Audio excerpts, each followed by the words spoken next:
Saturday, ladies. Welcome to the Connection Miami. Saturdays, as we know, are all about success.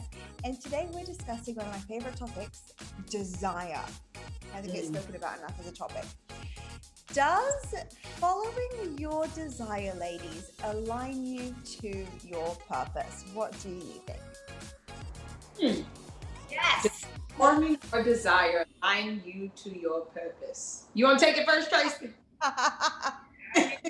Absolutely. Like I strongly believe our desires are put in our hearts for a reason, so there's a reason why you have that desire. And I think that, the more that we really tune into that and listen to that, it is, God whispering in your ear or higher power, whatever you want, like saying like, reminding you this is what you want, this is what you were made for, this is what you're going towards. So absolutely, I think so.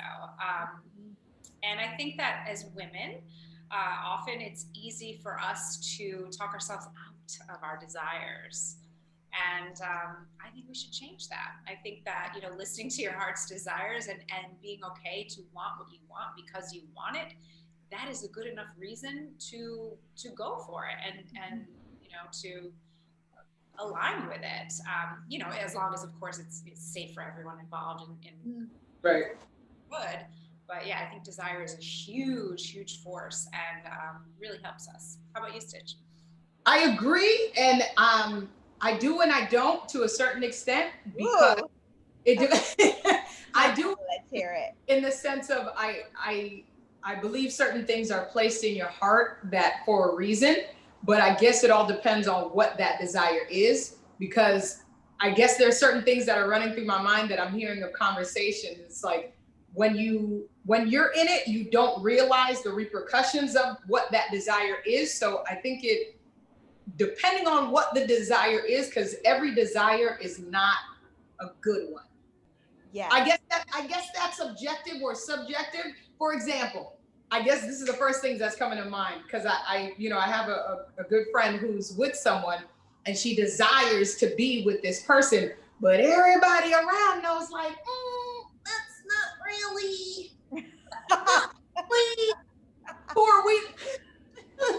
Who are we to say who you're supposed to be with? But there's certain things that we know and that we can spot about somebody that you necessarily won't see because you're in it. So I think it really depends what that is, what that desire is.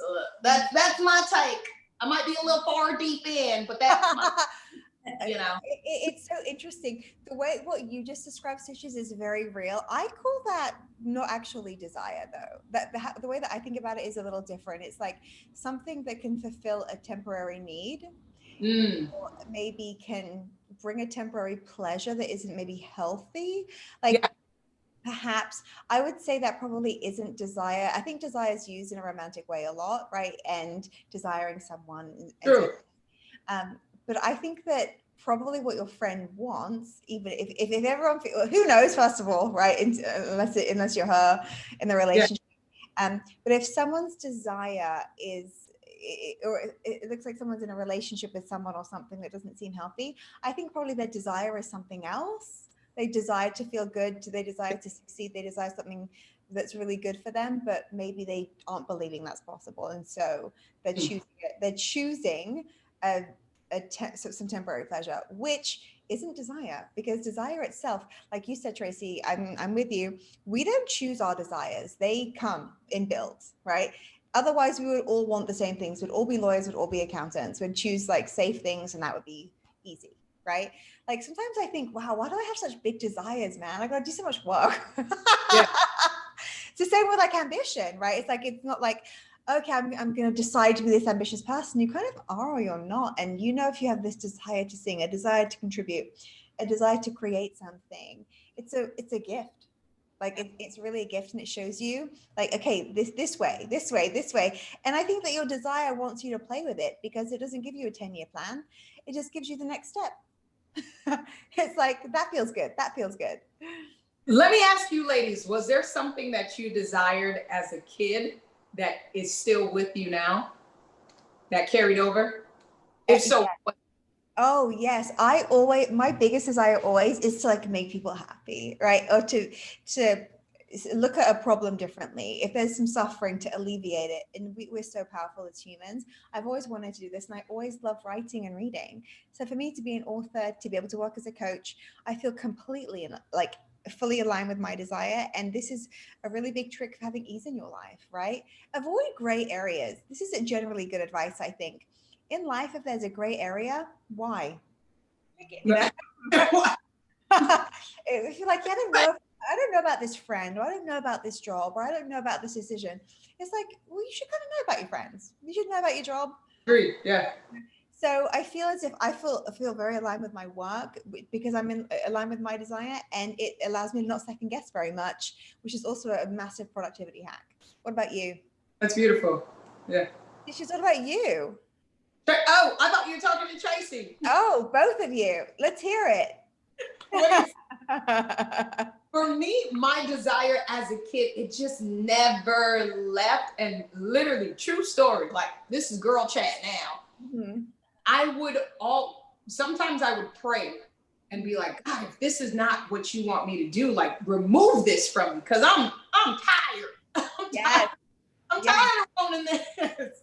But to create music that would change people's lives in a better way, to create sound, anytime that I would speak, anywhere that I would go, anything that I would do, it would change somebody for the better, or influence them, or impact them for the better.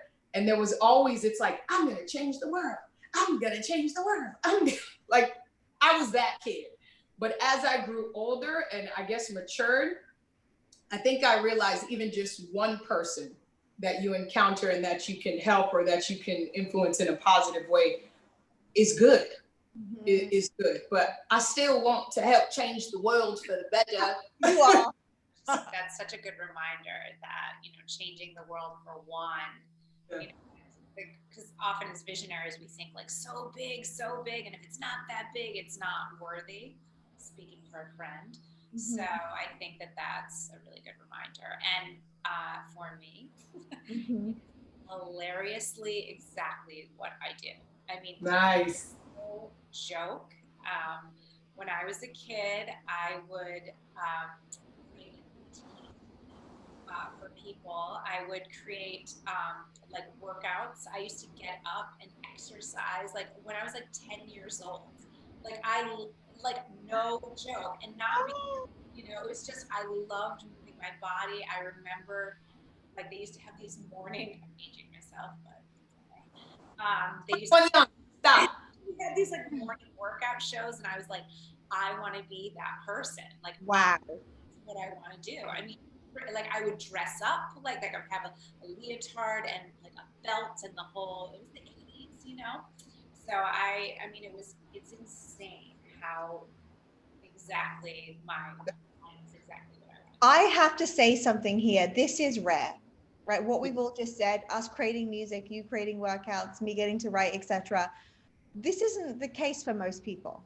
Yeah. Right. Most people are like, that's not available to me. That's not possible for me. I'm lacking in something. Somehow I'm deficient. The world won't make that available for me. Let this just be a little bit of proof, right? Truly, I mean, this is why I'm so intentional with my friendships, because I want friends who show me what's possible, mm-hmm. and friends who are living in their desire. Because also, isn't it interesting how you show up differently, right? I might get to do say I work 3 or 4 hours a day, right? Say that on a Tuesday. Then do you think that once I close my laptop, that's it, right? It makes you better. Like it makes you more interesting. It makes you alive. It makes you kinder, makes you more energized. I'm a better wife, a better friend. I'm a better everything, because I can tell you when I had my corporate job and it was fine. I appreciated it. The money was good. I had all the perks, but I was like, not so fun. Like I didn't really be like, no, I don't want to do that. No. No. And it's different. I noticed even when I first started side hustling, there was a big change. People notice I even look different. I look better. Like it's incredible how once you're not resisting what you want, allowing it in, not messing with it, just kind of trusting, it affects everything. And your career is so much bigger than just a few hours a day. No matter how much you work, it impacts everything and everything. which is It why, does. why if you're being true to yourself and your desire, you are, I mean, I use this word again and again, but it's generous. Yeah. And I think I agree with that. Just having that group or tribe of people, whatever you want to call it, girlfriends, sis friends, boss friends, that speak life into you and that encourage you. Because I have one of my best friends. When both of us could be down, right? But it's like when one realizes the other down, it's like, no, we got to come up. Somebody has to come up to bring the other up. And it's like, no, okay, so we both can't be down. So that's not going to be productive for anybody. So, and really the mind frame and attitude that we have, it's like, it's a trigger of like, wait, you're down too? No. Okay, let's come on up together. You know, what's interesting about that too, though, is how you then show up. Like when you have that awareness, right, and you have a down moment, which we all have, right? We're human. It's like, how are you going to show up for your friend if you need some help, right? Yeah. You can reach out to, because I know I have friends that are like, we do not do pity parties. We do not like okay to like need a helping hand, but it's like, how are you going to show up? Like, you know, like let's lift each other up and keep it moving, right, together. So I think that's precisely. And this is why it's so important to be aligned with your own desires, because if you're out of sync and you're not at your highest, then how useful are you to your depressed friends? yeah. Nice. It's like, yeah, come over with the wine. I've got 4 bottles, 5 will do us tonight. Like, you know, you can't give what you don't have, right? And if someone needs to be inspired, lifted up, shown what they can do, then best way to do it is to be it. Yeah. Right. And together. exactly. Oh, I like to do it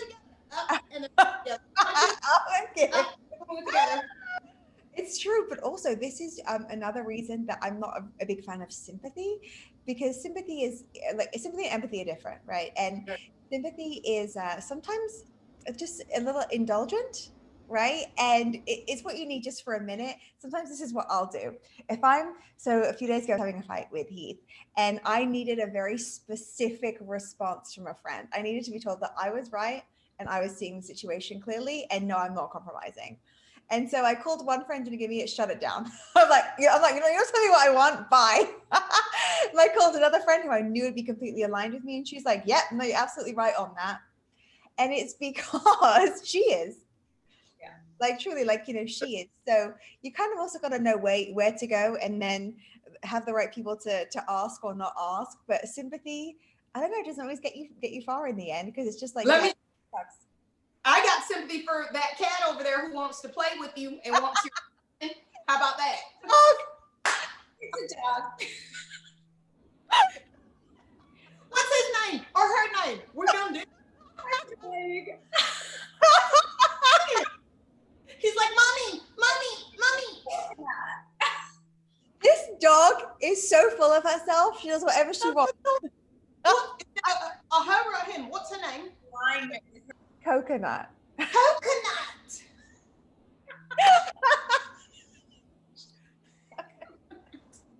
I'm sorry. Okay.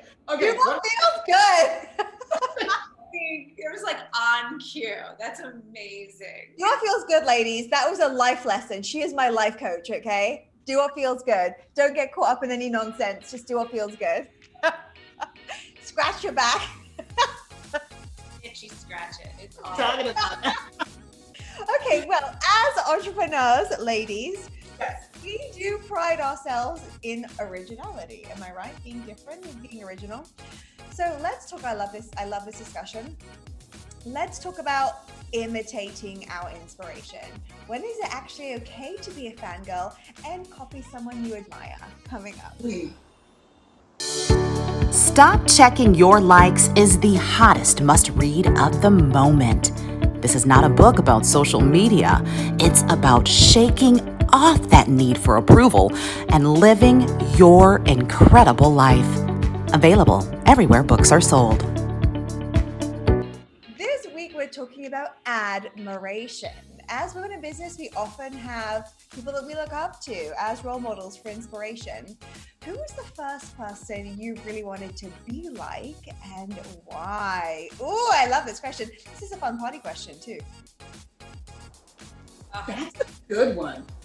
I think my mom was one person because the drive that my mom is like, My mom's a hustler, y'all. Like, this woman would work and she would still be, I don't know, it's just, she was like a jack, I want to say a jack of all trades, but not really. But it's just her work ethics and her heart for people, her genuineness. Like, she really wanted to see people do well. And I guess another part is kind of like, but I wanted to have the heart of Jesus. Like, I really wanted to care for people like that, and to love how he was able to love. So I think those are the two. You set the bar high there, Stitches. Okay, It's Madonna. mine. I'm too embarrassed to say mine now. Jesus. So opposite, I can't even. So growing up, like, who did I want to be like? I wanted to be a Charlie's Angel. Oh. This is not the remake, y'all. This is like the original, okay? Because I was really little, but it was still on. So yeah, but you know, if I kind of unravel it a bit, like, of course, my little girl was like, you know, they're pretty and they like run around and they jump and they, you know, wear cool clothes and they're, you know, fighting crime or whatever that, you know, they were doing. But there was always this piece of me that wanted to be like a strong, independent woman. Like, there was just this part of me that knew that they were up to something like that. The other thing I wanted to be was a solid gold dancer. That's a whole other thing. I don't know if you even know what that is, like a dance show. But it was very like Charlie's Angels. Like, I thought that that's what it meant to like be an adult. It was like, you were Charlie's Angel. So that was, yeah, that's mine. Charlie. What about you? Fascinating hearing all of these. I feel like I used to watch newsreaders and I'd be like, I'd like to be on television and read the news, but I'd say it a bit more happily than they do. Because it's very serious. But I also, like, my name is Susan Moore, and I'm like, that is a newsreader's name. That is. Isn't it? The 6 O'Clock News with Susan Moore. That's what I always thought. But I always thought it would be so fun to be on television, to be informing others, but the uplifting piece was missing. So look at us now. And it's funny because you're kind of like doing what it is that you wanted to do, imitating the other person, so to speak. All of you, yeah? Yeah, it's so fascinating. So here's the question. When do we decide to stop imitating and start reinventing? I have a couple of thoughts on this. First of all, you only really imitate if you're following one person, right? I mean, even as an author, I know this. If a book is a real copycat book, it's because the author is consuming only one other author largely, and you can hear their lexicon, it's similar, the imitation is clear, and then it's frankly not very valuable, right? Because it's deduced, it's not fresh. And so I feel like if you have a lot of different inspirations, naturally you kind of take on your own interpretation. But I feel like it's impossible to not be inspired, right? We don't just wake up, grow up in a vacuum, and then go out with our ideas, go out with our, columns or music or workouts, whatever it is. We are inspired, and that's very healthy. I think it's wonderful to have a big range of inspiration sources and find the best bits. I always feel like that's what I do. I'll go through a lot of different things, find the very best, most salient bits, and then make those available my way. Yeah. It's funny. It brings me to a time because sometimes people will send me certain things, whether it's to recreate a commercial or recreate a song or something. I'll always tell them, if I've never heard it before, I said, don't let me hear what's already on it. Just send me the instrumental, send me the track. I don't want to hear what somebody else did to it. Let me hear it after. So they'll send me that, and then I'll do what comes out of me naturally. And if it matches what they want, okay, we'll go with that. But if it's more so what they already heard, then yeah. But sometimes I literally have to block out hearing or seeing anything else so it doesn't mix with what I originally had or what's natural, if that makes sense. Yeah, but we do all get inspired in some shape or form, somehow. Yes. I was very cautious about, whose content I consume that's actually in my genre. So I actually follow a lot of like fitness and wellness people for that reason. but I do get inspiration from like fashion and music and other things, of course, reading books, things like that. But I just find I just feel better because then I also don't go into comparison too. Especially these days with so much social media, it can be challenging, right? To be like, oh, well, so and so's doing this and doing that, and like, having those mosquito thoughts of like, maybe I should do that, or maybe if I do it that way. So I think like finding inspiration from other areas of business or life or whatever that aren't exactly what you're doing, I think that's really, really helpful as well, because then it's maybe I would look at like a vlog that's like a fashion something and be like, oh, I like what they did about this, or like the content, instead of like following like someone else's workout. That makes sense. Right. Yeah, a lot of people come to me because, of course, they want media help and becoming more visible, and they'll say something like, I want to be like, fill in the blank, whatever person. And I always say, it's great that you have an idea of your direction, but no, you want to be more you. Right. Right? Leading into you, right? We can't look, sound, be like other people. It's impossible to maintain, first of all. Right. And it's fearful, right? Often people, if there's imitation, I think a lot of the time, unless it's inspired with your own vibe, your own energy, often I just know that it's fear. It's like, well, she figured it out. She's okay. She's safe. She's successful. So if I just adopt this, I'll be safe too, and I'll be successful. So I think it's good to identify like what your emotion is if you feel like imitating, and if it feels expansive and good and joyful, that's great, because you can't help but be yourself. Like, what else can you be? Like, how is it sustainable? The best you.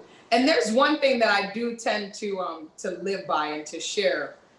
If what you're looking at and what you're consuming, because social media, like we said, when we scroll sometimes, it may be somebody that we really look up to. If what you're looking at and consuming begins to start a deterioration within you and starts to depress you, that's when you really got to put the stop on it. And you really got to pause or even check out just for a little bit, because something that you look up to is supposed to inspire you and really motivate you to do it better. But if it's to the point where it's now you're telling yourself, oh, I'm never going to get there. Oh, I'm not. Oh, I can't be as good. Yeah, that's when it becomes hurtful. So you got to kind of check out a little bit. Just a little tidbit, little nugget. You have to know yourself. Truly, you have to know yourself. It's critical. Okay, coming up next, my friends, questions that every lady must ask herself. More on that. Are you ready to transform your body in just 30 minutes a day from your living room?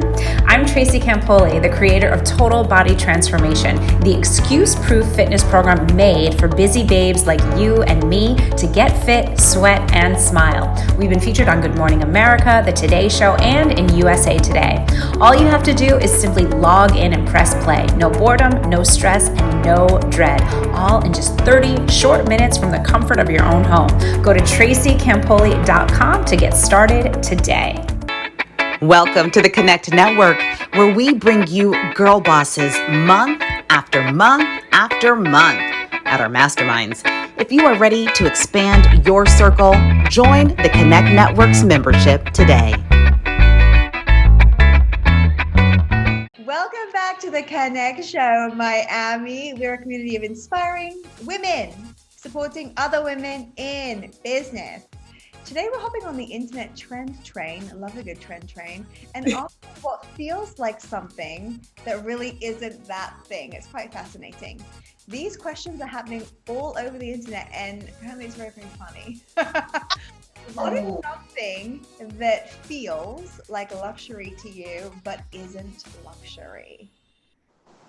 At first I'm like, wait, what? But now I'm remembering when people would have their hands and fear factor and like touching, and they think it's something super scary and it's like a kitten. Yeah. That's okay. Yes, exactly. Isn't it amazing what we do to entertain ourselves at the moment? We are doing all the things now to entertain ourselves.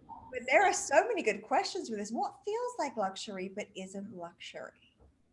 But is luxury objective or subjective, or not really? Subject. In my opinion, subjective, because fancy things, only like a few, right? And some people like them all. Some people like are very particular. So I don't know. Sometimes I feel like for me, it's a real luxury. I do it every day, like have a bubble bath. Oh, like what like the best thing on earth. And I feel like that's not a luxury. I mean, for me, it feels like one, but it feels like just delicious. And I feel like a queen. What about you guys?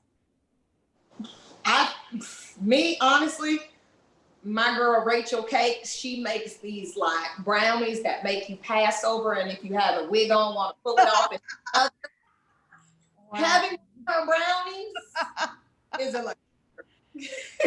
Wow. If I had on a wig, I'd pull it back just to eat another one. Yes. Good. A brownie. I need those brownies ASAP. Well, for me, luxury at this point is time. And like, I'm a mom to a 1-year-old, so like, if she's sleeping and like on a Saturday morning, if she sleeps till like 8 o'clock in the morning, and I get to have my coffee on the terrace, day in Miami, that to me is like such a luxurious moment, just so good, just to have. Right. What about what feels like flirting but isn't flirting? What feels like flirting but isn't flirting? Can I just say extroverts have problems too, right? Like if people think I'm flirting, I'm just being nice and chatty. And it's like, I'm not flirting with you. I'm just being nice and I like to talk. I like people. I mean, I wrote this article, because there's so much introvert content and we love that. I love the book Quiet, etc. But I was like, I wrote a piece like extroverts have struggles too. And it was like, one of the pieces was, I'm not flirting with you. We're having a conversation and I'm interested, but sometimes that's perceived as flirting, I think. Basically, nice. Yes. I get. Yeah. Being kind. Yes, you're right though. Just being kind and being attentive in a conversation can come off. I don't know how, but yeah, you're absolutely right. Definitely. Tracy, what do you think?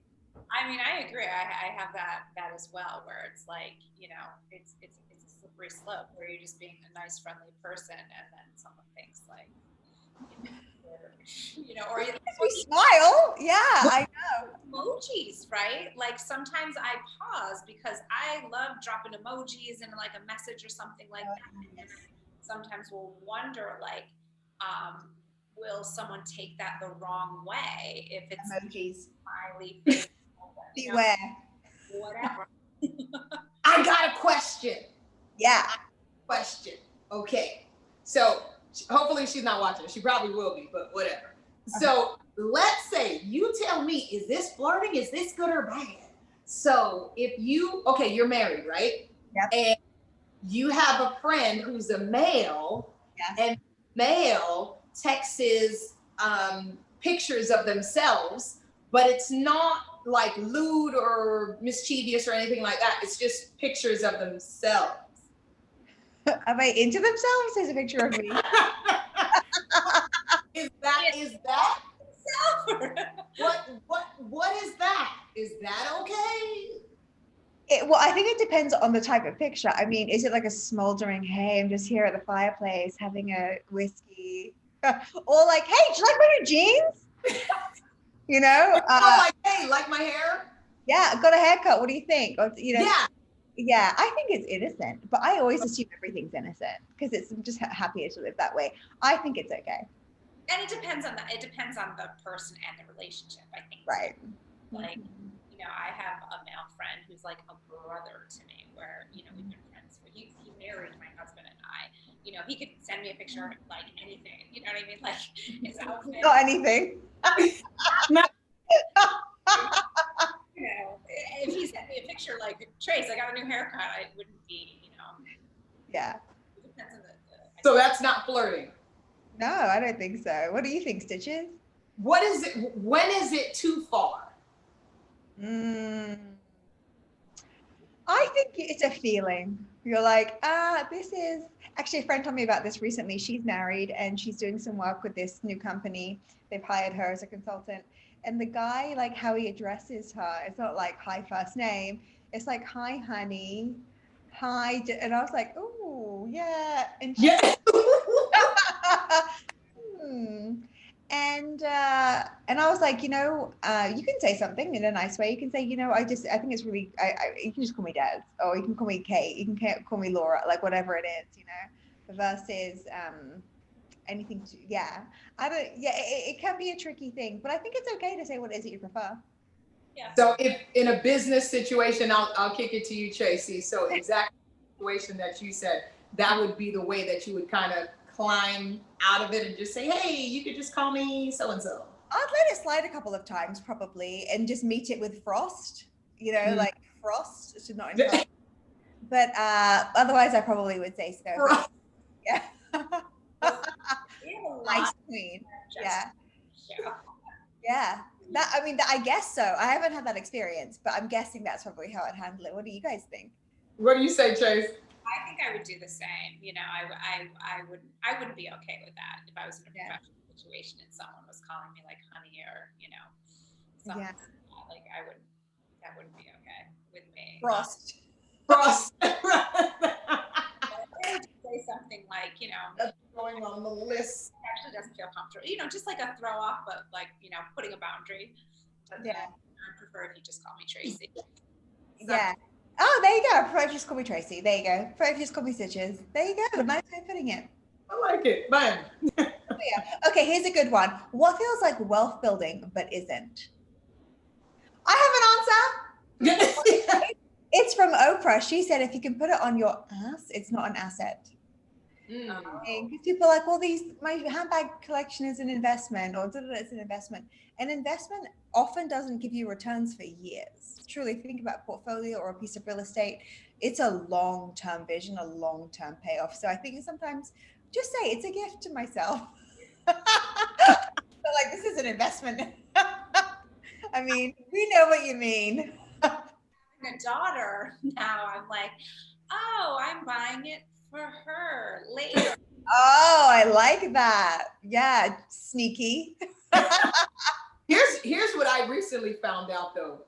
There are people that are real sneaker like fiends. Like they have a fetish for sneakers. And I found out that one of these celebrities, I think it was the comedian Mike Epps. Well, he's been collecting, but kind of going about what you said, it takes time.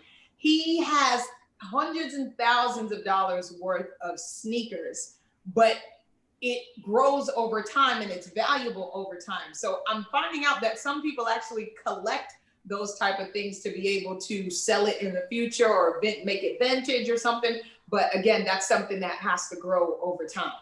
Well, it's kind of like in business, right? There's certain strategies that are going to build you wealth immediately, and there's other strategies that are going to be like more long game, right? Where over time you're going to be building audience, and that's going to grow. You know what I mean? So those are important things that you need to do. So I'm guessing this guy loves sneakers, and that's right. Because truly, I mean, and look, maybe he will make money, maybe he won't. I'm sure there are exceptions from people who are collectors with this very staunch, like wealth building mindset. But I'd say it's probably just a desire too. A desire. And it's okay for you to just own your desires. Own it. Mm-hmm. Like, I love sneakers. I it's something that I like, or I love purses, or like whatever your thing is, and it's okay, as long as you're not hurting anyone else or your family. Precisely. And you've got the money. Yeah. Is there a tangible desire that each of you have? Mine used to be shoes, like heels, pumps and heels. Like that was my, like, I didn't want purses because that was going to be a little too much. So I'm like, no, I'll stick with the shoes, different color shoes. Let me get that. What about you ladies? I'm boring, especially in Miami, because not really, no. And I've actually felt a bit left out of conversations when women are really into like the things. I have nothing to contribute. No. Over to you, Tracy. No. I do love a purse. I'm not cuckoo, about it, but I definitely do. I mean, so it's funny. Where I will actually like spend more and have pause. Like I don't just like carelessly do it, but I definitely do like a purse, But do you always have a purse in mind? Like, would you be like, oh, I've got the next one will be, No, you know what I used to. At this point, no, because I have to. Yeah. But what I do, like, I like to treat myself. So it's like, and I'm not a huge like gift person. Like, you know, my husband, like, I'm not like, oh, it's my birthday. Like, like, I'm just not that kind of person. But when I do want to either, you know, treat myself or want to be treated to something, I will, you know, I will think about it, but sometimes it's just like, what do I like and what's really speaking to me in the moment, you know? And I think that's nice, you know, like once a year or something like that. Or I'll do it based on like, if I have a goal in mind, if I achieve it, it's like, that's my treat yourself moment. I love a good treat yourself. No pause on the treat. No pause on That's true. Well, how come every time we create something new that we love, we tend to always think it's just the best, right? There's actual evidence to why this is. And we're talking about the IKEA effect. Have you heard of it? Coming up next. What's going on, family? Your girl Stitch is here, iHeartRadio's midday Bay on-air personality. You can find me on the Beat Miami Monday through Saturday, 10 a.m. to 3 p.m. and across other iHeartRadio stations within the country. And although most people may know me as an artist or radio jock, I do my best to encourage off the air as well with my new children's book, Tu es belle, You Are Beautiful, Abby's Great Day. It's rated #1 for new releases in multicultural children's book on Amazon. Grace of God, baby. My mission is to encourage children to love the skin that they were born in and that God gave them. And because I'm trilingual, I also encourage them to learn a few keywords in different languages. You can purchase your very own copy and other Tu es belle learning activities today at tuesbellereaders.com. That's TUESBELLE readers.com. Love you for free. Welcome back to the Connect Show Miami. Before we head out, let's touch on this IKEA effect. Angela Duckworth, incredible author of the book Grit, describes it as anytime you build something on your own, you love it more. What is something you loved just because you created it? Even if everyone else did love it. I mean, I think, well, in business, I think anything that you're creating, you're putting out in the world, right? Or in your creative work as well. Like, you better be behind it and you better love it, or like, why are you doing it? Yeah. I think that really, like, backing of yourself, that kind of energy has to be there. So, you know, I am in love, obsessed with my fitness program, Total Body Transformation. Like, we built it from the ground up. It's the community that we've created, the women that we've attracted into it, I'm completely obsessed with, because not only are they getting such great results, but they're really transforming, yes, their bodies, but their relationships with their bodies, their confidence, all of them have so many different benefits. And I think that's just magical. And it's one of those things, I'm like, I cry like daily. I cry daily from like the testimonies. I'm a softie and I'm just like, oh my God, she's better than she's felt in 20 years. That's amazing. But that's something I'm in love with. How about you guys? For me, I would have to say, honestly, the book brand that we are still developing, it's pretty much completed, but of course there's more marketing that I have to invest more time, talk about time into it. But I was really just sitting back. It's funny we're talking about this. I was sitting back and looking at all the time I invested in making sure the neon sweaters and purple fine line with my brand creator. Well, she's the bling lady. She's my bling girl. So anything I want blinged out, she'll bling it out. But there was so much time invested in the characters for the children's book and the actual message, and then accompanying that with the program for the kids and creating the reading squad. So it's like, I'm like, dang, I love this. Like, I want to be a kid just to do it again. But I'm in love genuinely with what we've been able to build and what we will build in the future. The ultimate goal is to be able to go to just different countries and actually go to the crevices of those places where you see kids, multicultural kids, and bringing the program to them and making them feel beautiful and leaving like they can conquer the world. So I don't know, I'm in love with it. Well, it sounds like you guys are in love with the right things. I mean, I'll tell you that one thing that I struggle with is if I wrote a paragraph, I don't want to delete it like to the death.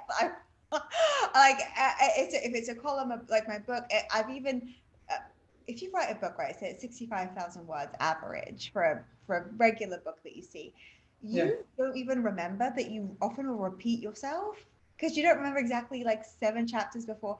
And then an editor will be like, you already said this. And I'm like, no, I'm saying it a new way. We are not deleting this, right? And so that's my terrible IKEA effect. Stephen Pressfield, the author, incredible hero at the War of Art, he said you need to kill your darlings. Like, to be a good creator, you need to get rid of the not brilliant, and you don't get to the best without having a few, So I feel like every word is a representation of my soul. Or like worthiness in I deserve to be here because of this sentence, So I think that's a negative kind of IKEA effect, which I can be a bit more gracious about ditching. But it's hard, right? Like if you put your heart into something, you're like, so having perspective and someone to help too. And I used to be like that with I think a lot of people in art, whether it's writing, creating, anything artistic or creative, it's like, it's my art and I'm sensitive about it. Don't talk about it. What did you say about my pen? About my as you grow and as you mature into it, it's kind of like, I think we talked about this before, you start to realize there's always room for growth. Yeah. So when you keep that always in mind, it's like, okay, maybe it's not the best. But then there's certain things that's just like, no, this is the best. Nobody else has said it or done it before. Even they did. It's not like me. I'm keeping it. And then those things you need to fight to the death for. Right. You have to be true to yourself. But one other thing too, I'll say before we wrap as a business owner is sometimes you create products and you're like, oh, well, they're okay. They sell a few. But you're like, sometimes I went through this period maybe a couple of years ago saying, does this really deserve real estate on my website? Really, how much money is it making? Is it really that good? It's a little old. Just getting rid of old products. It feels like the money, the time spent, it feels like a real, but I think it's kind of nice and clean. Because I could have 700 products in my store. I did that one in 2014. Try it. It's like only the best get to live. Like survival of the fittest with the products. True. And sometimes, go ahead, Shay. I said it's like Marie Kondoing your business. Yes. Just focusing your energy on what's the best. Because all of us, I would say, I'm sure anyone watching this, it's like you're going to be a creative. You're going to be the kind of person that has no shortage of ideas. So it's like just focusing on the best stuff. It's a great way to maximize what you're doing. And trust there will always be more. Right. But sometimes too, don't negate what you previously did, because it's kind of like fashion. What was open then and went away with now is going to come back probably in a year or two. My nephew, true story. My sister's older than me and my little nephew's 11. And what was the word that he said? Oh my gosh. There was a word that he said that was so old, and now my sister started saying it. Man, what was that word? It's gonna kill me. And you're gonna know this word. It was a word that she said, and he's like, "Mom, you're not cool." And I'm like, "Your mom was the coolest person ever." Dude, that's an old word. I say, don't neglect every old thing, because if you were to bring it back, you never know. It might be the best new old thing that nobody has yet to see until you put it out. Hoarders rejoice. Keep it all. I'm flicking you. I might need that H&M t-shirt with the hole in it that I purchased in 2009 before moving to America, in case this color comes back. Well, if Brad Pitt wore it, it couldn't be worth it. Man, I love this show. If you're enjoying this show and conversation and you want more, join our membership today over at theconnectonline.com. And ladies, see you next week at the Connect Show Miami. Love you, Frankie. Bye.